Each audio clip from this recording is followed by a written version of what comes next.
So hey what's up guys, how are you all and I hope अब आप पढ़ने वाले हो क्लास 10th का चैप्टर नंबर 3 साइंस का। इसीलिए मैं यही बोल रहा था कि आई होप आप लोगों को यह वीडियो की इंतजार था, इसलिए मैं इसको ला चुका हूँ। तो चलिए शुरू करते हैं। तो elements can be classified as metals and non metals. Elements क्या होते हैं? तत्व होते हैं, और तत्वों को बांटा जा सकता है दो हिस्सों में, धातु और अधातु, मेटल्स एंड नॉन मेटल्स के रूप में।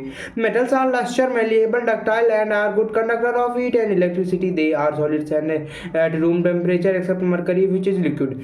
तो जो मेटल्स होते हैं वो लस्टर, चमकते हैं, इसको लस्चरिलिटी कहते हैं, और वो मैलिएबल होते हैं, इस क्यों उनको मोटे मोटे रॉड्स में निकाला जा सकता है, ये मैलिएबिलिटी होती है। डक्टाइल, पतले पतली तारों में निकाल सकते हैं, ये डक्टाइल होती है। गुड कंडक्टर ऑफ हीट, मतलब मेटल से आप देखेंगे जैसे कॉपर की तार आपके घर में रहती है, लोहे से करंट पास होता है, यही सब। और आप अगर घर में आपके चिमटा रखे तो अगर आप देखोगे कुकर भी चढ़ा है गैस में, तो नीचे तक गर्म होने पर वो कुकर पूरा गर्म होता है। यही कारण है कि शो करता है ये कि पूरा हीट का भी कंडक्टर होता है, ठीक है। जो मेटल जो होते हैं रूम टेम्परेचर 25 डिग्री पर, और सारे मेटल्स जो हैं सॉलिड्स होते हैं, मरकरी को छोड़ के, जो सिंगल मेटल है जो लिक्विड है, ठीक है। तो मेटल्स जो होते हैं लिक्विड एंड सॉलिड्स में पाए जाते हैं। Metals can form positive ions by losing electron to non metals. Metals जो होते हैं पॉजिटिव आयन फॉर्म करते हैं क्योंकि वो इलेक्ट्रॉन को लूज करते हैं, और किसको लूज करने के बाद उससे रिएक्ट कौन करता है? नॉन मेटल्स करते हैं, नॉन मेटल को देते हैं, ठीक है। और उसके बाद metals combine with oxygen to form basic oxides. Metals जब कंबाइन करते हैं ऑक्सीजन के साथ तो मेटल ऑक्साइड या कहा जाए बेसिक ऑक्साइड्स बनाते हैं। Aluminium and zinc oxide.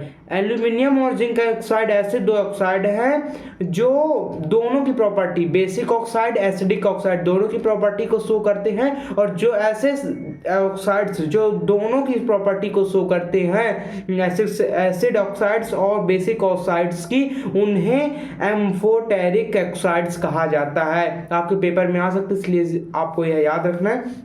Different metal have different reactivities with water and dilute acids. Dilute acids और वाटर के साथ, पानी के साथ, डिफरेंट टाइप ऑफ अम्लों के साथ और पानी के साथ जो तरह तरह के अलग अलग धातु रहती है, उनकी अलग अलग रिएक्टिविटीज रहती हैं। A list of common metals arranged in order of their decreasing reactivity is known as reactivity series. reactivity series क्या होता है कि जो एक reactivity series है जिसमें मेटल सारे लिखे, तो सबसे पहले जिसकी रिएक्टिविटी सबसे ज़्यादा वो लिखा जाएगा ऊपर, उससे कम, इस तरह इस अरेंजमेंट को ही रिएक्टिविटी सीरीज कहा जाता है। Metals above hydrogen in the reactivity series can displace hydrogen from dilute excess। तो reactivity series में मेटल्स बस नहीं होते, सारे एलिमेंट्स होते हैं। तो reactivity series में मेटल्स जो हाइड्रोजन के ऊपर मेटल्स होते हैं, वो मेटल्स हाइड्रोजन को उसके कंपाउंड से डिस्प्लेस कर सकते हैं, ठीक है। और a more reactive metal displaces a less reactive metal from its salt solution. जो अगर कोई सॉल्यूशन है, कंपाउंड है, तो एक मोर रिएक्टिव जो मेटल होगा वो लेस रिएक्टिव मेटल को डिस्प्लेसेस कर देगा उसके सॉल्यूशन से, उसकी जगह लेगा, उसको बाहर कर देगा। Metals occur in nature as free element और in the form of their compound. Metals जो होते हैं वो नेचर में फ्रीली रह सकते हैं, और या तो कंपाउंड्स के फॉर्म में भी रह सकते हैं। कुछ मेटल्स हैं जो कंपाउंड के फॉर्म में ही रहते हैं, कुछ मेटल हैं जो सिंगल और कंपाउंड के दोनों के फॉर्म में रहते हैं, ठीक है। The extraction of metals from their ores and then refining them for use is known as metallurgy. Metallurgy क्या होती है? जैसे मेटल्स अब खुले तो पाए नहीं जाते, धरती के नीचे पाए जाते हैं, तो धरती के नीचे से उन्हें जो उनकी इम्प्योरिटी रहती है, जितने गंदे तरीके से नीचे रहते हैं धातु, तो उनसे मिट्टी, तेल सबको निकाल कर फिर उन्हें साफ कर उन्हें बिल्कुल रिफाइन किया जाता है। इसी प्रोसेस को मेटलर्जी कहते हैं। An alloy is a homogeneous mixture of two or more metals. जो एक अलॉय होता है वो होमोजेनियस मिक्सचर होता है किसका? दो या दो से ज्यादा मेटल्स का, या फिर मेटल और नॉन मेटल ये तो धातु और अधातु का भी मिक्सचर हो सकता है। The surface of some metal such as iron is corrode when they are exposed to moist air for a long period of time, this phenomenon is known as corrosion.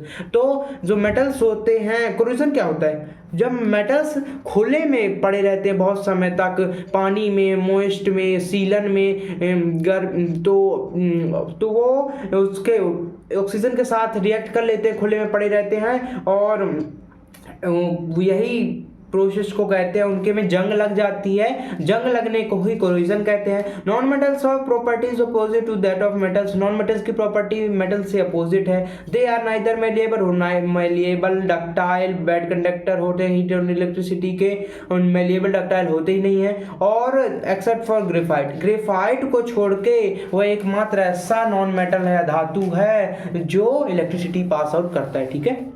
Non-metals form negatively charged ions by gaining electrons when reacting with metals। जो non metal होते हैं वह negative charge होते हैं, क्योंकि मैंने आपको बताया था कि नॉन मेटल इलेक्ट्रॉन, जो मेटल इलेक्ट्रॉन लूज करते हैं उस मेटल को गेन करते हैं, और ये मेटल गेन करने के कारण इनमें निगेटिव चार्ज रहता है। Non metals form oxides which are either acidic or neutral. Non metal जो होते हैं वो ऑक्साइड्स फॉर्म करते हैं, वो एसिडिक भी हो सकते हैं और बेसिक न्यूट्रल भी हो सकते हैं। ठीक है, बेसिक का नहीं लिखा। नॉन मेटल्स जो ऑक्साइड करेंगे ये तो एसिडिक होंगे, ये तो न्यूट्रल होंगे। Non metals do not displace hydrogen from dilute acid, they react with hydrogen to form hydroxide. तो नॉन मेटल्स हाइड्रोजन को रिप्लेस नहीं कर पाते, डिस्प्लेस नहीं कर पाते उसके डाइल्यूट एसिड से। इसका मतलब नॉन मेटल्स की रिएक्टिविटी हाइड्रोजन से कम होती है, और दे रिएक्ट विद, और वो हाइड्रोजन के साथ रिएक्ट करके हाइड्राइडेज